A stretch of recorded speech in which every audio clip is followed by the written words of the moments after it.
እነ ቤዛ እነ ሉሊትና እነ ጽዮን እንዲሁም ናታል በጣም ተደናግጠዋል። ያላሰቡት ሰው ከበሩ በስተጀርባ መጥቶባቸዋል።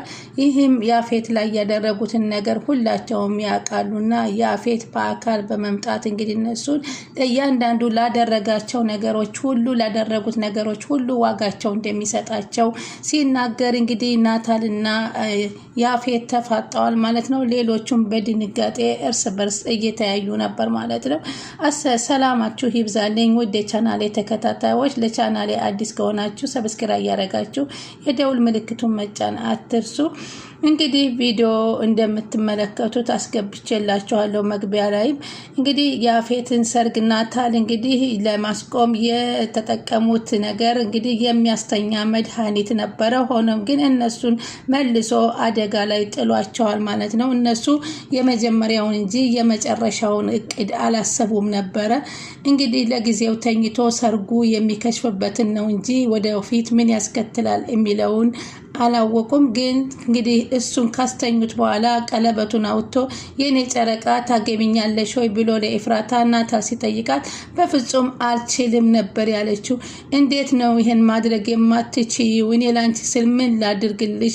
እንደ ሰርጉንም አቋረጥኩት፣ ከዚህ በላይ ምን ላድርግ ነው የምትይኝ? አስፈላጊ ከሆነ ከሀገርም ውስጥ መውጣት እንችላለን፣ ተዝግጁ ነኝ ካንቺ ጋራ ብሎ ሲነግራትም በፍጹም ይሄን ማድረግ አልችልም ስትል ኤፍራታ መልስለታለች። ከያፌት ላይ ከሰርጉ ቀደም ብላ አንድ ቀን በመክተብ ናታል በፍርድ ቤት እንዳገባት ትነግራቸው ጊዜ በጣም ይናደዱና ሁልጊዜ ያፌት ለምንድነው አንድ እርምጃ እኛን የሚቀርመን? እኛ መቼ ነው እሱን የምንቀርመው? አንድ ሲስተም ስንፈልግ እሱ ሌላ ሲስተም ያመጣብና ብለው ከቢኒያም ሁላቸውም ይበሳጩና ወደ ቤታቸው ይሄዳሉ ማለት ነው። ቤታቸው ከሄዱ በኋላ ሁሉም የየራሳቸውን ጥያቄያቸው እየጠየቁ ነበረ።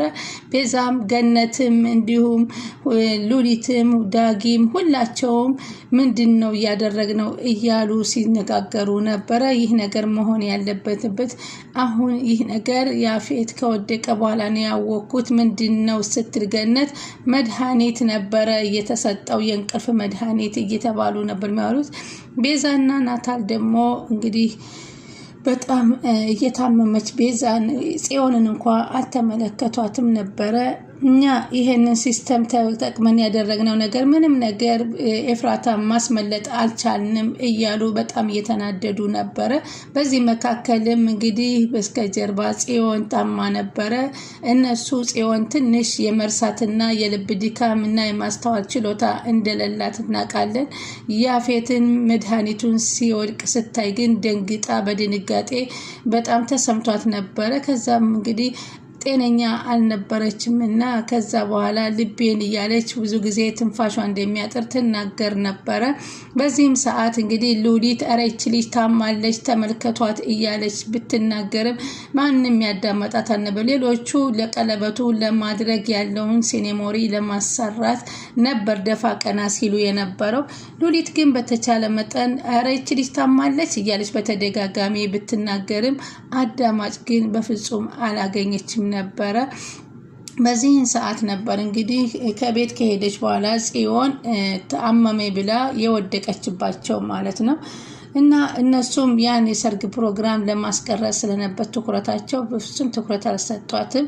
ቤት ከደረሰች በኋላ ጽዮን ትወርቃለች። ሁላቸውም ያነሷትና ወደ ክፍላችን ሊወስዷት ሲል እኔ ወደ ክፍል መሄድ አልፈልግም፣ ወደ ኤፍራታ ክፍል ውሰዱኝ፣ እዛ ክፍል ከኤፍራታ ጋር ብዙ ትዝታዎች አለኝ ስትላት እሽት ብላ ቤዛ እንግዲህ ወደዛ ክፍል ትወስዳታለች ማለት ነው። ኤፍራታ ክፍል ከገባች በኋላ ከኤፍራታ ጋር ያደረገችውን ነገር በማስታወስ ላይ ትጀምራለች። ይቅርታ በይኝ፣ በጣም በድዬሻለሁ፣ አንድ ቀን ትረጅኛለች ብለሽ ነበረ። በጣም አሁንም ቢሆን አንቺ ጥፋት የለብሽም። ተይ፣ አንድ ቀን ጽዮን የተረዳሽን ቀን ክፉ ነገር አትናገር እያልሽ ነበር፣ እውነት ብለሻል። እኔ ግን አሁን የተረዳሁሽ ከረፈደ ነው እያስታወስኩት እያለች ከያፌት እንደምንም ብዬ አስመልጥሻለሁ፣ በሆነ ነገር አስፈራርቶሽ እንደሆነ እርግጠኛ ነኝ፣ እኔ አስመልጥሻለሁ እያለች አሁንም ትናገር ነበረ። ይህን እያለች ያለ ሉሊት መጥታ ወደ ክፍሏ ትገባባታለች። ምን ሆነሽ ነው ብቻሽን የምታወሪው ስትል ሉሊት ጽዮንን ትጠይቃታለች። አይ እኔ ብቻዬን እያወራሁ አይደለም የሆነ ነገር እየተመሰጥኩ ነው ስትላት፣ ከዛ በኋላ ሉሊትም ደንግጣ ስትገባ ትኩር ብላ ስታያት ፈራቻት እና ካልጋው ጽዮን ዘላ ወርዳ ወደ ጸጉሯ እዚህ ጋር የሆነች ነገር ጸጉርሽ ላይ እንደ ትንኝ ነገር ይታየኛል ብላ ስትላት፣ ውይ ይቺ ልጅ የሆነ ነገር እያስታወሰች ነው ማለት ነው ብላ ደንግጣ እንግዲህ በዛን ሰው እያንዳንዱን ነገር ታስታውሳለች አሁን ማለት ነው። ግን ፊት ለፊት ነገሮችን ለመናገር ወደኋላ እያለች ነው እንጂ እያስታወሰች ነው። በዛን ሰዓት እንግዲህ ውጥት ብላ ደንግጣ ማነች ሉሊት ትወጣለች። ከዛ ወደ ታች ትወርዳለች። ታች ስትወርድ ደግሞ ወደ ሳሎን እዛ ጸጉሯ ላይ ምንም ነገር እንደሌለ ታያታለች። ጸጉሯን በእጇ እያበጠረች ማየት ትጀምራለች። ግን ያ ነገር ሁሉ ያው እያስታወሰች ነው። ውይ ጉድ የፈላብኝ እያለች ነበር። ቤዛ ደግሞ ድንገት ወደ ሳሎን ቤት ስትሄድ እንግዲህ እጇን ጸጉሯ ላይ እያበጠረ በእጇ ስታያት፣ እባክሽ ቤዛ ጸጉሬ ላይ ምንድን ነፍሳት አለ እንዴ ስትል ጠይቃት፣ እስኪ ይልኝ አለቻት። ውይ በጣም ነው የሚያስፈራው አለቻት። ደግሞ እሷ ሉሊት በጣም ተደናገጠች። እውነት ከጸጉሬ ላይ ያለ ነገር ስለመሰላት በጣም ተረባብሻ ነበረ። ነገር ግን የቤዛ መቀየር በጣም ደስ ይላል። ለኤፍራታና ለናታን እንደዚህ መልካም ነገር መሆኗ በጣም ነው ያስደሰተና በጣም ደስ የሚል ነገር ነው። እንግዲህ ሰው ልጅ መቼም የማይቀየር የለም። ከእስር ቤት ከወጣች በኋላ ለሁሉም ሰው ተቀይራባቸዋለች። እንዲሁም ደግሞ አሁንም ከቤትም ነገሮችን ሁሉ እያጤነች ብቸኝነት፣ ባዶነት እንደሆነ ገንዘብ ብቻው ምንም እንደማይሰራ በዙሪያዋ ሰው እንደሚያስፈልጋት እያደረገች ነው። ጽዮን ደግሞ እንግዲህ በማስታወስ ላይ እያገኘች ነው። ሁሉን ነገሮች ያለፉትን ታሪኮች ያግተዋት እንደነበሩ ከያፌት እንዴት እንደመለጠች ከኤፍራታ ጋር የተሯሯጡ ሂደው ሲያመልጡ የነበረውን ሲመካከሉ የነበረው ናታልን ለማስጣል ስትጥር የነበረውን ለናታል ብላ ኤፍራታ ብዙ ነገር መሆን እንዳለባት ያለውን ሁሉ ነገር ስታስታውስ በጣም ነበረ ጽዮን ወይኔ አሁን እኔ ባንቺ ሰዓት ከጎንሽ አልሆንኩም፣ ያለሽበት ነገር በጣም ሰው ያስፈልግሻል ማለት ነው። ከዚህ በኋላ አንድ ነገር አድርጎሽ ነው እንጂ አንቺ የሆነ ነገር አስፈራርቶሽ ሊሆን ይችላል እንጂ በፍጹም ራስሽ እንደዚህ ቦታ ላይ አናገኘውም። ከዚህ በኋላ ከጎንሽ አለኝ እያለች ማለት ነው። ጽዮን እንግዲህ ሁሉን ነገር እያስታወሰች ነው። ኤፍራታን ለማዳን ስትል ደግሞ ወደ ሌላ ነገር ልትገባ ነው። እንግዲህ በዚህ ጊዜ ደግሞ በናታልን እንግዲህ ደግሞ ለጽዮን ሲል ደግሞ ከያፌት ጋር መፋጠጡ አይቀርም እና አባቴን ያሳጣኝን ነገር በሙሉ እመልሳለሁኝ እያለች ነበር ጽዮንም። እሱ ግን ጽዮንን መንካት አልፈልግም፣ ጽዮንን አባቴ ያሳጣኝን ሁሉ ከጽዮን ማግኘት ነው የምፈልገው እንጂ ጽዮንን እንዲነኩብኝ አልፈልግም እያለ ነው። ኤፍራታን ግን ከሴቶቹ ጋር ወስዳታ አላገታትም፣ ምንም ነገርም አላደረጋትም። ምንም ነገር እንዳልሆነች አንቺን እንኮ ለውጭ ባለሀብት ልሰጭሽ ነበረ፣ በጥሩ ዋጋ ታወጭልኛለሽ ብዬ እየቻልኩ ነበር፣ ሌሎቹ ሲደፈሩ አንቺን እንደዛ ያላደረኩሽ እያለ ነበረ የነገራት። ኤፍራታም ይሄንን እቅዱን ስትሰማ ምን ያህል አረመኔ ጨካኝ ነህ አንተ ስትል ነበረ ለያፌት የመለሰችለት። አሁንም ጽዮን ላይ ያቀደችው እቅድ የዚህ አይነት ተመሳሳይ ይመስላል እቅዱ። ህዊም ወደዛው እንግዲህ ተቃርባ ገብታለች፣ ከሴቶቹ ጋር ለማጣራት ሂዳለች።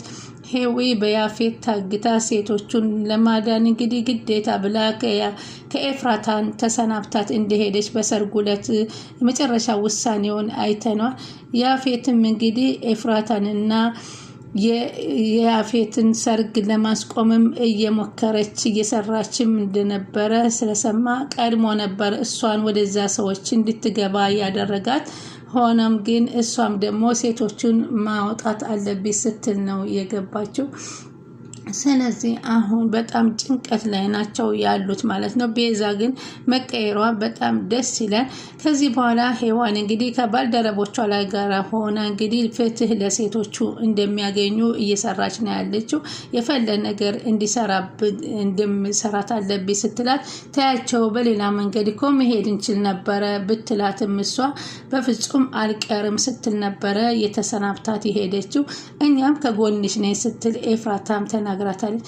ገነት ከቤት ከገባች በኋላ ደግሞ ብዙ ነገሮች እንዴት ነው ሰው ልጅ መጀመሪያውን ነው እንደ የምታጤኑት መጨረሻውንም ሳያጤን እንደዚህ አይነት ነገር ትሞክራላችሁ? ለጊዜው ተኛ እንጂ ሲነቃው ምን እንደሚያደርግ እንድታውቃላችሁ እያለች ዳግም ምን የማውቀው ነገር የለም ማሚ ካንቺ ጋር ነው የሰማሁት እኩል እያላት ነበር። ወይኔ ተሰራልን እያለ ቤኒም ሲናደድ ነበረ። ስለዚህ ኤፍራታ እኮ ተስፋ ቆርጣ ነበረ ከዚህ በፊት እኔም ተናድጄ ባለሁበት ጊዜ ሁሉ ነገር ያልፋል ልጆቼ አትናደዱ አትበሳጩ ትመክሪን ነበር። ዛሬ ለምንድን ነው አንድ ነገር አልመከርሽንም ተግባር አታውዩም እያለ ዳግም እናቱን ገነትን እየተናገራት ነበረ። ገነትም እኔ ብላ ቁጭ አድርጋ እንግዲህ የነበረ የበፊት የንግስታት ታሪክ ታወራቸው ነበረ።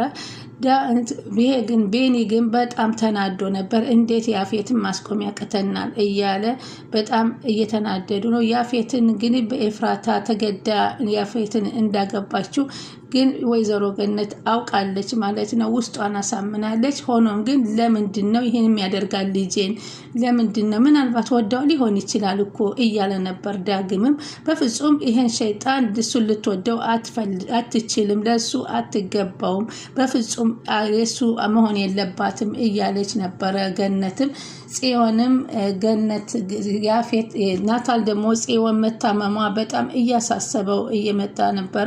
እስኪ ተነሺ ሕክምና እናድርግና ወደ ሕክምና እንሄድ ብትለው በፍጹም እኔ ጤነኛ ነኝ፣ አንተ ነህ ጤነኛ ማትመስለኝ፣ እኔ አልሄድም፣ አንተ ብትሄድ ልቅ ይሻላል እያለችው ነበረ። እንግዲህ ከዛ በኋላ ምን ይፈጠራል የሚለው በጣም የሚገርም ነው። ስለዚህ ውድ ተመልካቾቼ እና አሁን እንግዲህ ያፌት እንግዲህ እጁን ቀስሮ ወደ ናታልና ወደ ቤዛ እንግዲህ ይህን ነገር በጣም ነው ያናደደው። ብዙ ሰዎች ባይሰበሰቡም ስለተዋረደ በጣም ተናዷል። ምን ይሆን ቀጣዩ የሚለውን አብረን እናያለን። ከኔ ጋር ሆናችሁ ስትከታተሉኝ ስለነበረ ከልብ አመሰግናለሁ። ቀጣዩ እንግዲህ የሚሆነውን አብረን የምንመለከት ይሆናል። የዛሬው ቪዲዮ በዚህ ተሰናብቻለሁ። መልካም ቀን ተመኘሁላችሁ።